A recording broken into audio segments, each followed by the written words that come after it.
Diabetes పాలిట వరం. Diabetes patients అనకూడదేమో పాపం. ఎందుకంటే డయాబెటిస్ అనేది ఒక వ్యాధి కాదు. క్రానిక్ కండిషన్ కాబట్టి, ఆ! డిసార్డర్ కాబట్టి. ఒక డిజార్డర్ కాబట్టి. ఇప్పుడు డయాబెటీస్ ని కంట్రోల్ చేసుకోవాలి అని అంటే 3 ఏరియాలో జాగ్రత్త వహించాలి.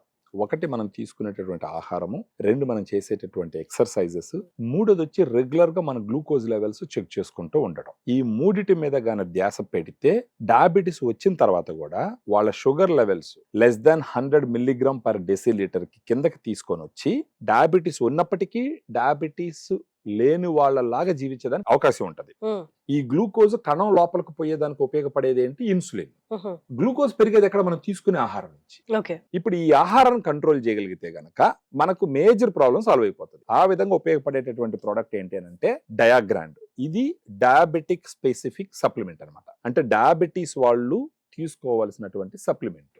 ఈ పౌడర్ మనం రికమెండ్ చేసిన క్వాంటిటీలో తీసుకుంటే వాళ్ళకి ఎంతంటే అంత తినేటటువంటి ఆకలి అయితే ఫస్ట్ ఉండదు. తర్వాత వాట్ ఎవర్ వాళ్ళు ఫుడ్ తీసుకున్నా కూడా ఆ ఫుడ్ ఇమ్మీడియట్ గా కరిగిపోయి వాళ్ళకి గ్లూకోజ్ లెవెల్ పెరిగిపోకుండా అది స్లోగా కరిగే విధంగా ఉపయోగపడుతుంది. ఎందుకంటే మనకు అలవాట్లు ఏంటంటే అన్నం 3 పూట్ల అన్నం తింటాం. ఉదయం అన్నం అంటే ఇడ్లీ తిన్నా, దోశ తిన్నా, అది కూడా రైసే. మధ్యాహ్నం మళ్ళీ రైస్. ఆ విధంగా ఫస్ట్ ఆఫ్ ఆల్ తినకూడదు. అది కంట్రోల్ చేసే విధానం వచ్చేసి డయాగ్రామ్ లో ఉంటుంది.